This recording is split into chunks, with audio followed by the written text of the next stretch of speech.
This is perfect timing. Get in the thing. We'll push you in there. Hello, bro. Hey, how you doing? John? Good timing. So, we put a battery in this, and this is a Smokey amp, I think it's called. And I'm gonna try to use this to make a kind of acceptable guitar tone. That's an amp? It is an amp. Yeah, it's an amp. I always wondered what that was. Hold up. This is the perfect intro. This is serendipitous. Plug that into one of them here. Yeah. Actually, this would be great because then you can hold it up to the mic. People can Input. Oh, wow. You're going to record this.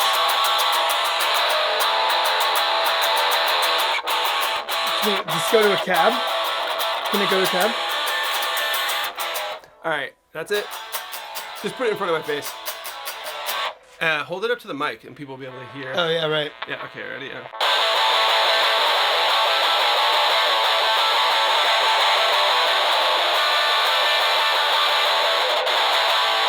Not horrible. Like, the tone is almost... It's kind of cool. Pretty good for a pack of cigarettes. Not bad for a pack of cigarettes. I'm into hearing it through a cab, though. Yeah, we might do that too. I have a session that's hilarious. downloading. So, yeah. So strange. Sick. All right, well, that's the perfect candid intro to this video. We're gonna try to make a pack of cigarettes sound like an acceptable guitar tone. All right, so I think this amp costs like 15 bucks, but the signal chain's about to get way more expensive. We're gonna use a Royer 121. Those are like, I don't know, $1,000, 1,100 bucks or something. We're gonna use an API 512C. I think it's around 800, 1,000. I don't know exactly. We're using a PRS Custom 24 from like 1997-ish, at least a couple grand there. And I'm also gonna run the signal through the Empirical Labs Fatso. Those are like 2,400 bucks. So I don't know, video editor man, you can do all that math for us and figure out what the total signal chain here is to record a box of cigarettes. All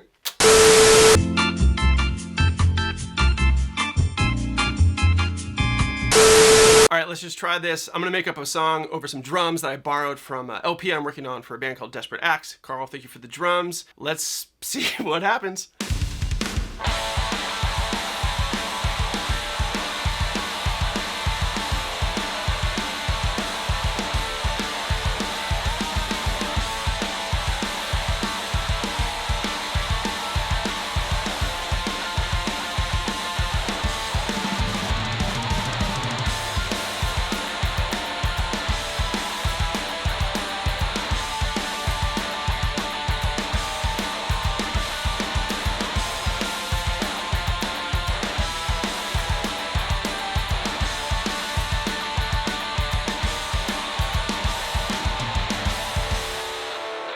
I remembered. How did I just remember that? Hold on, I'm gonna put a bass DI on top of this, and then we're gonna try to mix these guitars.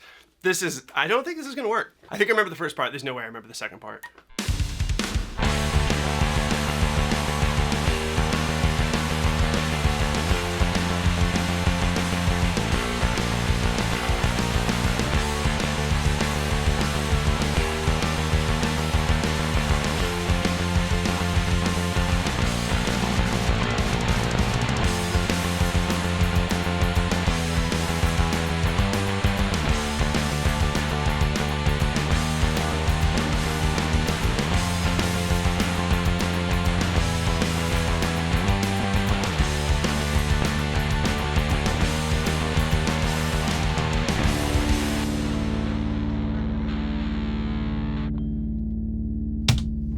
It's so bad.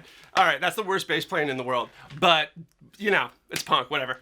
All right, I'm horrified. We're gonna pull up some EQs and I have no idea. We're just gonna try to make this work. First thing we're gonna do, we're gonna distort the hell out of this terrible bass track with the Dark Glass plugin, which is not a terrible plugin. It's a really good plugin. And here we go.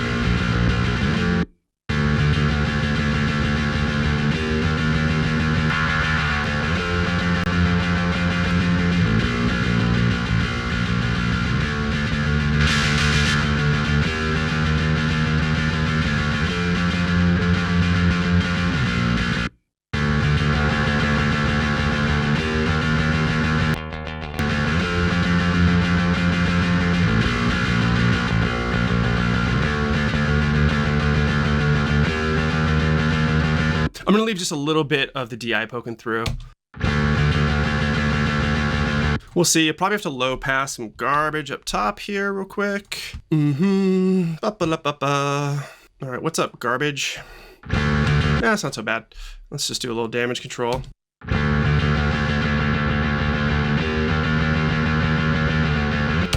And we'll quickly smooth out some peaks with our good old best friend here, Senor Smooth.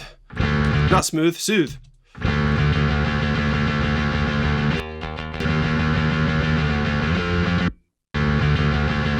And this is boomy, so we're going to dynamically attenuate.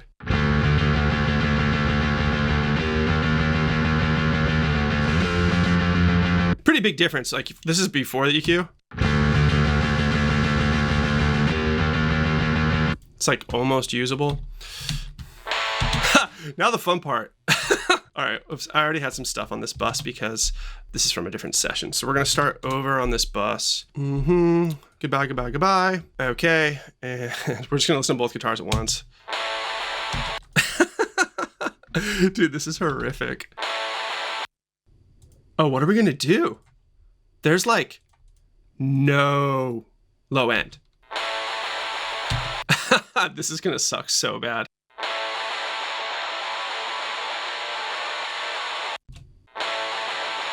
All right, we're going big. Like big. like super yellow big.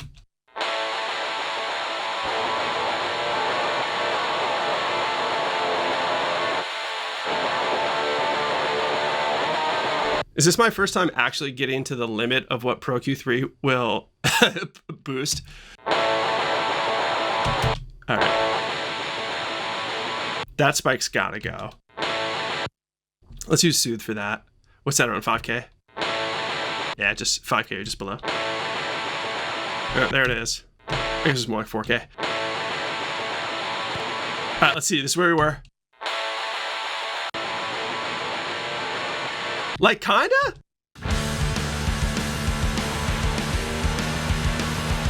All right, we need more compression on the bass. That would be Opticom to the rescue.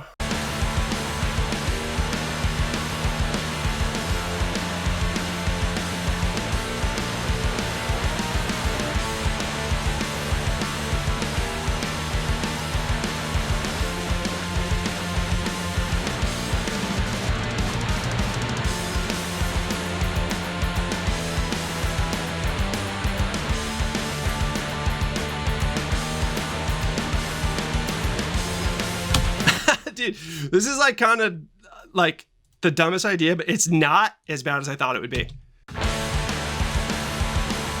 Let's widen this. Let's go. We just need as much as possible down here. See, but we want this like big time, and then so I'm dragging this down because we get this mid-range is like way too much.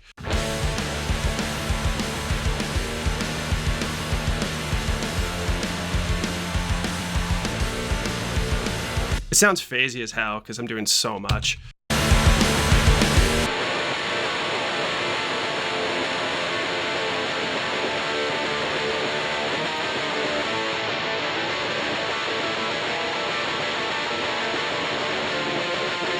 Kind of boxy now. I can't believe I got a guitar sound like this even sound boxy.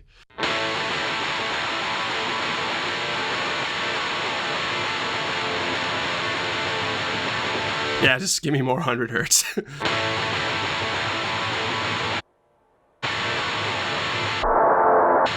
I think this is too wide, actually. Oh, so much better. I mean, you know, so to speak.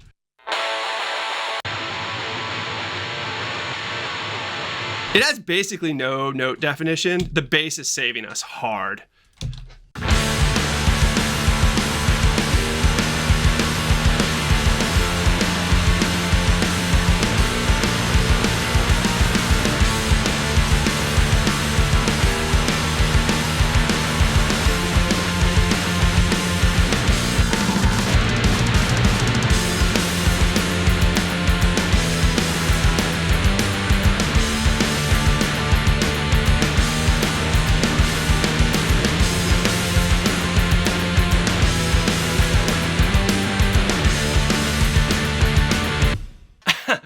Well, I gotta say, that isn't great, but kind of like the earpods video we did, it's kind of okay. And I think kind of like the earpods video we did, let's run it through Master, right? We're really gonna put the AI to the test today. So we're just gonna take this passage, we're going to use my proprietary mastering AI, and we're going to see what happens.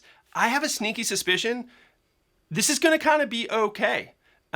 Really, we're recording through a pack of cigarettes. Like, it's really a testament to, it's all what's up here. It's your skill and your training.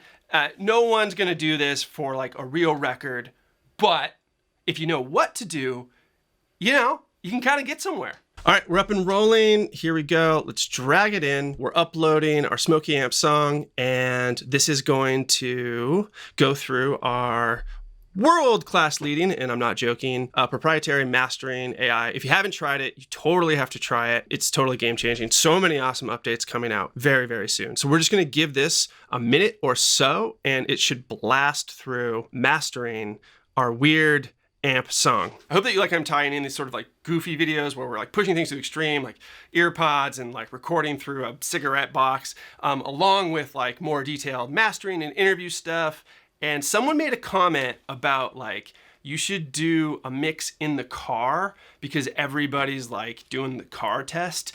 And let me know if you want me to actually try that. It's gonna be a ton of setup. It'll be a huge pain in the butt, but I've had some thoughts about how it could, might work. It'll be a big pain in the butt, but we could try. But if you're actually enjoying these sort of like more silly, outlandish mixing, recording videos, then maybe I'll get in the car. Okay, let's download our newly mastered file here. We'll just dump it wherever. We're gonna open our file location and we're just dragging it in the session. We'll give it its own track here in just a moment. All right, so I imported our song. It's on a stereo track. We turned everything off the stereo bus. Let's just bounce around. Let's see what we got.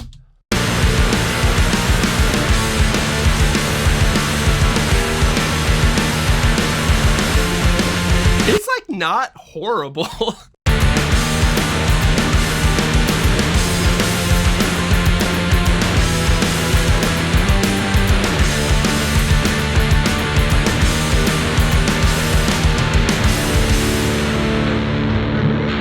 All right, I think that answers the question. Can you record with this? Yes, just like the earpods video. Should you record with this? Probably not. But you know what? I have used this on real records for like effect parts, and people are like, hey, can we do like the radio guitar effect? I'm like, have you ever done the cigarette guitar effect? So yeah, I don't know. This was a fun one. I'm not gonna say I hope maybe you did learn something actually. Maybe you learned something about EQ, because without these massive moves with the EQ, we were dead in the water. And you probably also learned a little something about how important the bass guitar sound is to fundamentally sort of like reinforcing the note structure of guitars, particularly when guitars have like too much high mid-range and you really need to hear that note value. We put those two things together and it came out kind of okay. And with that, I am Jay Moss. I hope you learned something. Like, subscribe, and I'll see you next time.